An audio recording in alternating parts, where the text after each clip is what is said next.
بسم اللہ الرحمن الرحیم۔ شروع اللہ کے نام سے جو بہت مہربان اور نہایت رحم کرنے والا ہے۔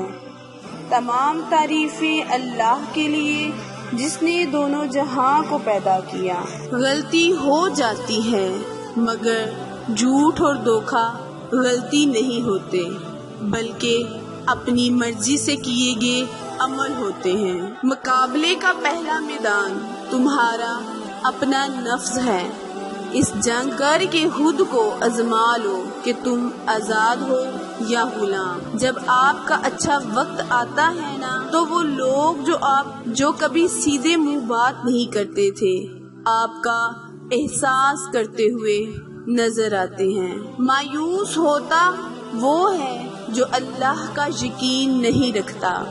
محروم وہ رہتا ہے جو اللہ کی نعمتوں کا شکر ادا نہیں کرتا۔ کچھ لوگوں کے لیے ہاتھ اٹھانے نہیں پڑتے، ان کے لیے دعا دل سے نکلتی ہے۔ بہت تکلیف دہ لمحہ وہ ہوتا ہے جب کچھ آپ کو اندر سے ختم کر رہا ہو اور آپ مسکرانے اور خوش ہونے کے اداکاری کرتے رہیں۔ انسان جب اچھا سوچتا ہے تو اللہ خود ہی راستے بنا دیتا ہے اور مشکلیں آسان کر دیتا ہے۔ تمہارا رب جس چیز کو تمہارے قریب کر دے اس میں حکمت تلاش کرو، اور جس چیز کو تم سے دور کر دے اس پر صبر اختیار کرو۔ اللہ کے فیصلوں کو سمجھنا انسان کی عقل سے بھلا تر ہے۔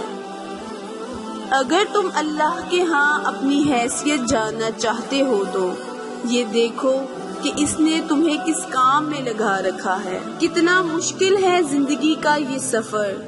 دل پہ لگی بات اگر بول دی جائے تو رشتے مر جاتے ہیں۔ یہ ممکن ہی نہیں کہ ہم دوسروں کے ساتھ کریں وہ ہمارے ساتھ نہ ہو۔ ہمیشہ مخلص رہیں۔ آپ کی موجودگی وقت ہو سکتی ہے مگر کردار اور رویے دائمی اثرات چھوڑ جاتے ہیں۔ جو آپ کے ساتھ محبت کرتا ہے وہ آپ کے اندر بستا ہے۔ جن لوگوں نے اللہ تعالیٰ کو چھوڑ کر دوسرے لوگوں کو اپنا مددگار بنا رکھا ہے ان کی مثال مکڑی جیسی ہے۔ وہ بھی ایک گھر بناتی ہے، سب سے کمزور گھر مکڑی کا ہوتا ہے۔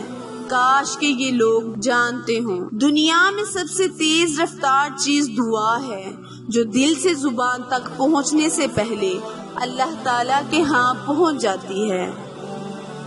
دنیا میں اگر کوئی جگہ بنانی ہے تو سب سے خوبصورت جگہ کسی کی سوچ میں رہنا، کسی کی دعا میں رہنا اور کسی کے دل میں رہنا ہے۔ جب معاملات تمہاری پہنچ سے دور نکل جائیں تو سب اللہ پر چھوڑ دو، وہ سب کچھ ایسا کرے گا کہ تم سوچ بھی نہیں سکتے۔ مصیبت میں ہو تو کبھی یہ نہ سوچو کون سا دوست کام آئے گا بلکہ یہ سوچو کہ اب کون سا دوست چھوڑ کر چلا جائے گا۔ اگر کوئی تم سے بھلائی کی امید رکھے تو اسے مایوس مت کرو، کیونکہ لوگ تمہاری ضرورت سے وابستہ ہو نہ ہو اللہ کا خاص کرم ہے۔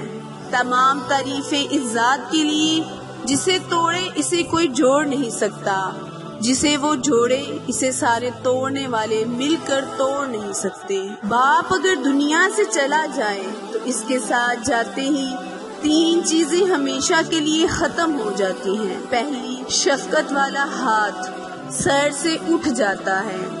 دوسرا، زمانے کی تلخیوں سے بچنا، کیونکہ باپ وہ واحد رشتہ ہوتا ہے جو خود کو کتنی ہی مصیبت میں کیوں نہ ہو اولاد پر آنچ نہیں آنے دیتا۔ تیسرا، جب تک باپ زندہ ہو کبھی محسوس نہیں ہوتا کہ کہاں سے کتنی مشکلات سے کما کر لایا۔ جب چلا جائے اولاد دھکے کھاتی ہے تو باپ کی کمی محسوس ہوتی ہے۔ منفی سوچ رکھنے والوں کو آپ جتنا کم جواب دیں گے آپ کی زندگی میں سکون اتنا ہی زیادہ ہوگا۔ پیارے بہن بھائیوں، میرے چینل اردو کوائٹس ہسٹری کو لائک، شیئر اور سبسکرائب کرنا مت بھولیں، کیونکہ آپ لوگوں کی سپورٹ میری کامیابی کا ذریعہ ہے۔ جزاک اللہ۔